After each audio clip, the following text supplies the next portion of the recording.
Fresh off the boat from their whirlwind adventure in London, Nancy and Carson Drew had barely unpacked their steamer trunks before the quiet charm of River Heights pulled them back in. While Nancy still kept a tarnished brass button from the White Tower tucked safely in her jewelry box, a memento from a boy named Jamie, her Titian hair was already styled for a new season. The fog of the Thames had been replaced by the bright American sun, and though Carson hoped for a restful spring, he knew his daughter better than that. A Drew's vacation never truly ends, it just changes scenery. The spring air was fragrant with lilacs as Nancy steered her blue roadster toward the posh Top Hole Country Club. Her friend Helen Corning had invited her to the annual Golden Egg Gala, but Nancy's mind wasn't on the chocolate truffles or the pastel-colored punch. She was thinking about the Everly egg, a priceless, jewel-encrusted heirloom the club's founder had donated for a one-day exhibition. As Nancy entered the ballroom, a frantic cry shattered the festive atmosphere. "The glass! It's been shattered! It's gone!" Mr. Henderson, the club curator, was staring at a velvet-lined pedestal.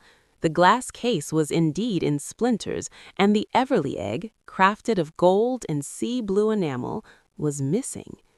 "The doors were locked for the staff brunch," Henderson stammered, his face a ghostly pale. "No one has been in here but the 3 committee members, Mrs. Pringle, the florist, Arthur, the head waiter, and Miss Lavender, the local librarian." Nancy knelt by the pedestal, her blue eyes sparkling with the familiar fire of a new trail. She scanned the floor, her mind cataloging details with lightning speed. Near the glass lay a few crushed white lilies. She leaned in closer, catching a faint chemical scent. Not the sweet perfume of flowers, but the sharp, biting smell of turpentine. Finally, she spotted it. A single, chalky white scuff mark on the dark mahogany floor, leading like a silent arrow toward the terrace. Nancy stepped out onto the garden terrace, where the suspects were gathered among the blooming tulips. Mrs. Pringle was nervously clutching a fresh bouquet of lilies to her chest. Arthur stood nearby, polishing a silver tray with such intensity his knuckles were white. Miss Lavender, the quiet librarian, sat on a stone bench sketching in a notebook with fingers stained deep charcoal gray.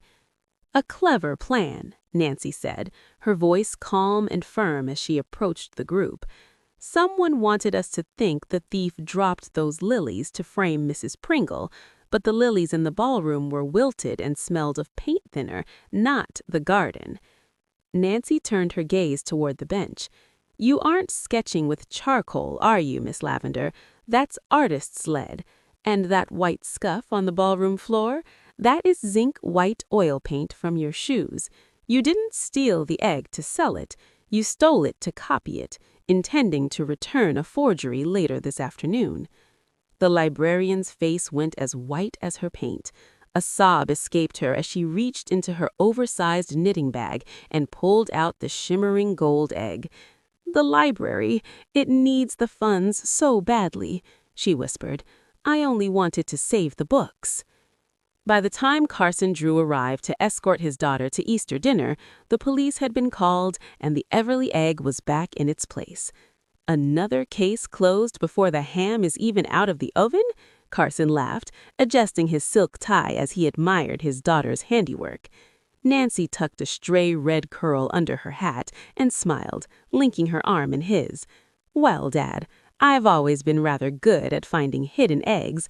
This one just happened to be made of 24-karat gold."